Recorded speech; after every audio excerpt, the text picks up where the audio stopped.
அனைவருக்கும் வணக்கம். வாரம் ஒரு அக்குபஞ்சர் புள்ளி அப்படின்ற வரிசையில இன்னைக்கு நாம பார்க்க போற புள்ளி GP41. GP41 அப்படின்ற புள்ளி எங்க இருக்கு, அதனுடைய சிறப்பு என்ன அப்படின்றத பார்க்கலாம்.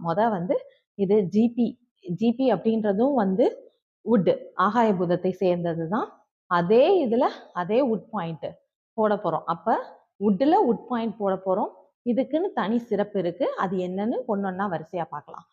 அதோட லொகேஷன் காலில் சுண்டு விரலுக்கும் அடுத்து உள்ள 4வது விரலுக்கும் இடைப்பட்ட இந்த தசை மடிப்பில் இருந்து 2 சுன் தூரம். 2 சுன் அப்படின்றது 3 விரல்களால் அளக்கக்கூடிய தூரம்.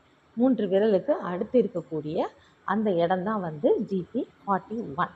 இதை போடும்போது என்ன நடக்கும் அப்படின்னு பார்க்கும்போது மரத்தில் மரம் இதை அண்டர்ஸ்டாண்ட் பண்ணிக்கிட்டோம்னா இதை நோய் நிலையா பார்க்கறதுக்கு நமக்கு ஈஸியா இருக்கும். ஒரு மரத்திற்கு இன்னொன்று எப்படி உதவுது அப்படின்னு பார்த்தோம்னா மரம் அடர்த்தியான மரங்கள், அடுத்தடுத்து இருக்கக்கூடிய மரங்கள் என்ன ஆகும்னா பெரும் காடு பகுதிகளில் அந்த மாதிரி அடர்த்தியான மரங்கள் பெரும் காற்று புயல் இதெல்லாம் அடிக்கும் போது ஒன்று தாங்கி அது கீழே சாயாம ஒன்று பார்த்துக்குது. அதே மாதிரி அடியில நம்ம பார்க்கும்போது அதனுடைய வேர்கள் பூமிக்கு அடியில ஒரு வலை பின்னலை உருவாக்கி வைக்குது. ஒன்னோட ஒண்ணு கனெக்ட் ஆகி இருக்கு. அப்போ இது எப்படின்னா ஒரு பெரிய மரத்துக்கு கீழே ஒரு குட்டி மரம் வருது அப்படின்னா அதுக்கு சூரிய ஒளி கிடைக்காது. அப்ப சூரிய ஒளி கிடைக்கலன்றப்போ அது அந்த செடி வாடிராம இருக்கிறதுக்கு இது என்ன பண்ணுதுன்னா இந்த பெரிய மரங்கள் அதனுடைய வேர் மூலமா அடியில இந்த வலைப்பின்னல் சொன்ன இல்லையா, அந்த வலைப்பின்னல் மூலமா இதுகளுக்கு ஊட்டச்சத்து கொடுத்து உதவுது. இதே மாதிரிதான் ஒரு மரம் இன்னொரு மரத்துக்கு எப்படி உதவுதோ அதே மாதிரிதான் ஜிபி லிவருக்கு உதவுது. இது எப்படி உதவுதுன்னு பார்க்க முன்னாடி லொகேஷனா இது என்ன பண்ணுது அப்படி பார்ப்போம்.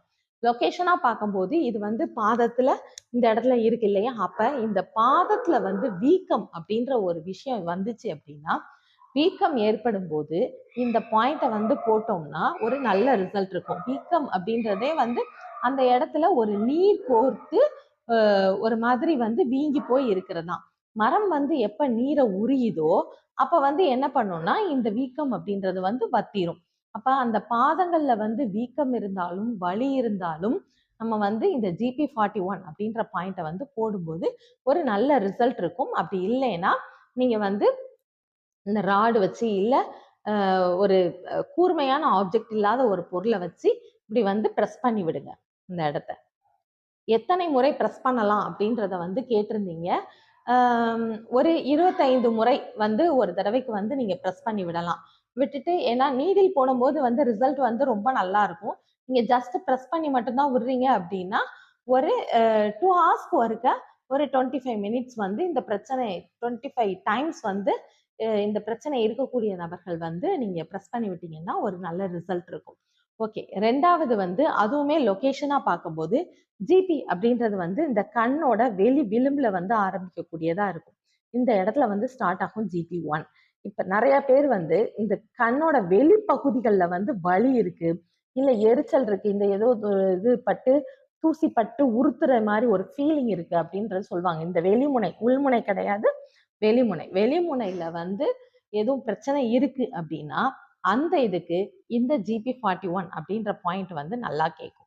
ஓகே, இப்ப லிவருக்கு எப்படி ஜிபி உதவுது? ஏன்னா GP41 போடும்போது அது இன்னொரு மரபூத உறுப்பான லிவர்ல தான் வேலை பார்க்க போகுது. அங்க எப்படி உதவுது அப்படின்றத பார்க்கலாம். இப்ப இது ரெண்டுக்குமான கனெக்ஷன் அப்படின்னு பார்த்தோம்னா கல்லீரல் என்ன பண்ணுது, லிவர் என்ன பண்ணுதுன்னா பித்த நீரை உற்பத்தி பண்ணுது. அதை சேமித்து வச்சு அதை நல்ல ஒரு ஹை டென்சிட்டியா மாத்தக்கூடிய வேலையை பித்தப்பை செய்யுது. இதுல டைலூட்டா இருக்கும், இதுல நல்லா கான்சென்ட்ரேட்டா இருக்கும். லிவருக்கும் பித்தப்பைக்கும் இதுதான் வித்தியாசம். அப்ப கொஞ்சோண்டு பித்த நீர் இருந்தாலே போதும், பித்தப்பையில உள்ள பித்த நீர் செரிமானத்துக்கு நல்லா உதவும். ஆனா அதே இது பித்தப்பை எடுத்த நபர்களுக்கு இந்த செறிவூட்டும் பண்பு இல்லாததுனால இந்த பித்த நீர் கல்லீரல்ல இருந்து டைரக்டா பித்த நீர் போற மாதிரி இருக்கும். அப்ப செரிமான குறைபாடு அப்படின்றது அவங்களுக்கு இருக்கும். இப்ப இந்த பித்தப்பை கல்லீரலுக்கு எப்படி ஹெல்ப் பண்ணுது அப்படின்னு பார்த்தோம்னா, இப்ப இது இருக்கு இல்லையா, கொழுப்பும் மாவும் நமக்கு கல்லீரல்ல கிளைகோஜன் அப்படின்ற வடிவத்துல சேகரிக்கப்பட்டிருக்கும். இந்த கிளைகோஜன் வந்து வளர்சிதை மாற்றம் அடையும் போது மேக்சிமம் வந்து இந்த கொழுப்பும் மாவும் வந்து ஜீரணிக்காத நபர்களுக்கு தான் என்ன ஏற்படுதுன்னா வாயு தொல்லை அப்படின்ற ஒரு விஷயம் வந்து ஏற்படுது.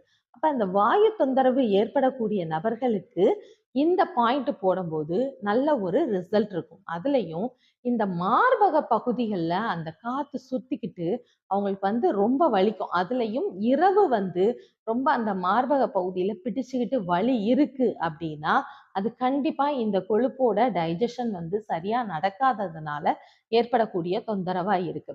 ஸோ அப்ப நம்ம வந்து ஜிபியை வந்து அங்க லிவருக்கு அனுப்பும்போது இது ஒரு ஹை கான்சன்ட்ரேட் உள்ள ஒரு பித்த நீர் வந்து அங்க போறதுனால அதாவது அந்த மாதிரி ஒரு இயக்கம் அங்க நடக்கிறதுனால ரிவர்ஸ்ல போகும் சொல்ல இந்த இயக்கம் வந்து அங்க நடக்கிறதுனால இப்ப என்ன ஆகும்னா லிவரோட ஃபங்க்ஷன் வந்து துரிதமாகும்.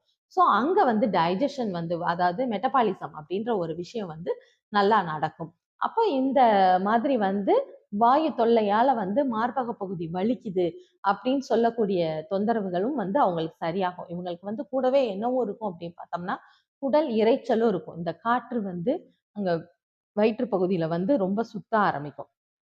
இந்த விஷயங்கள்லாம் நடக்கும்போது நீங்க இந்த பாயிண்ட்டை வந்து ப்ரெஸ் பண்ணி விட்டீங்கன்னாவோ இல்லை நீடில் போட்டாலோ வந்து நல்ல ஒரு ரிசல்ட் இருக்கும். ஓகே, அதுக்கப்புறம் கண்ணை வந்து இது எப்படி காப்பாத்துது அப்படி பார்த்தோம்னா இந்த மாதிரியான நோய் நிலையில வந்து அவங்களுக்கு எப்படி இருக்கும் அப்படின்னா கண் பார்வை வந்து மங்களா இருக்கும். கண் பார்வை அப்படின்னாவே அதுக்கு வந்து நல்ல ஒரு ஒளி வேணும். நம்ம வந்து ஒரு நல்ல வெளிச்சத்துல நம்ம ஒரு பொருளை பார்க்கறதுக்கும் இரவு வந்து வெளிச்சம் கம்மியான நேரத்துல வந்து நம்ம ஒரு பொருளை பார்க்கறதுக்கும் வித்தியாசம் இருக்கு. அது மாதிரிதான் கண் பார்வை மங்குறவங்களுக்கு வந்து எவ்வளவு வெளிச்சம் இருந்தாலும் அந்த பொருள் வந்து ஏதோ இருட்டுக்குள்ள பாக்குற மாதிரி டிம்மா தெரியுது. அப்ப அவங்களுக்கு அங்க என்ன வேண்டியது இருக்கு அப்படின்னா ஒரு நல்ல ஹை கான்சென்ட்ரேட்டான பவர் வந்து தேவைப்படுது. அந்த அந்த விஷயத்த வந்து எது பண்ணும் அப்படின்னா இந்த பித்தப்பையில உட் பாயிண்ட் நம்ம போடும்போது அது கல்லீரல்ல வேலை பார்த்து கல்லீரல் அப்படின்னாவே வந்து அது கண்ணுக்கான உறுப்பா வந்து இருக்கு. ஸோ இது இதனுடைய டைஜஷன் அங்க நல்லா நடக்கும்போது மெட்டபாலிசம் நடக்கும்போது இந்த கண் பார்வை மங்குதல் அப்படின்ற பிரச்சனை வந்து நமக்கு சரியாகுது.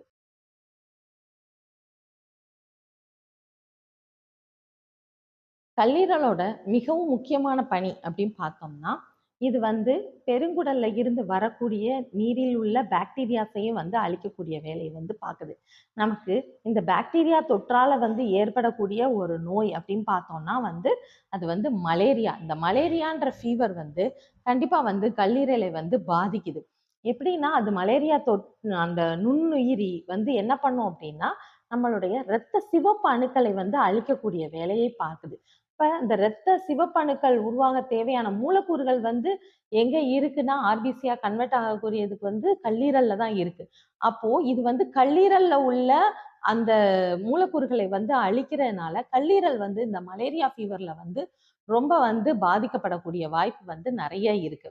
அப்ப இந்த மலேரியா ஃபீவர்லயும் அந்த தொற்று உண்ணிய வந்து அழிக்கிறதுக்கு தேவையான ஒரு எனர்ஜியை வந்து எது கொடுக்கும் அப்படின்னா இந்த பித்தப்பை அப்படின்றது வந்து அதுக்கு கொடுக்கும். இப்ப ஜிபில உட் பாயிண்ட் போடும்போது மலேரியா காய்ச்சலும் சரியாகும். நம்ம உடம்புல வந்து தேவையில்லாத தொற்று நோய்கள் ஏற்படும் போதும் இந்த இந்த பாயிண்ட்டை வந்து போடலாம். மலேரியா ஃபீவருக்கு மட்டும்தான் போடணும்னு இல்லை. தொற்று நோயால எந்த ஒரு பிரச்சனை வந்தாலும் அதாவது வயிற்றுப்போக்கு ஏதோ ஒரு இடத்துல உள்ளதை சாப்பிட்டனால அப்புறம் வந்து சரியில்லாத தண்ணியை குடிச்சதுனால உங்களுக்கு வந்து உடம்புக்கு ஒத்துக்கல இந்த மாதிரி விஷயங்கள்ல என்ன பிரச்சனை ஏற்பட்டாலுமே இந்த GP41 அப்படின்ற பாயிண்ட்டை வந்து போடும்போது ஒரு நல்ல ரிசல்ட் இருக்கும். அக்குபஞ்சர் என்னும் அருமையான மருத்துவத்தை அனைவரும் பயன்படுத்தி பலன் பெற வேண்டும் என்று கேட்டுக்கொள்கிறேன். நன்றி, வணக்கம்.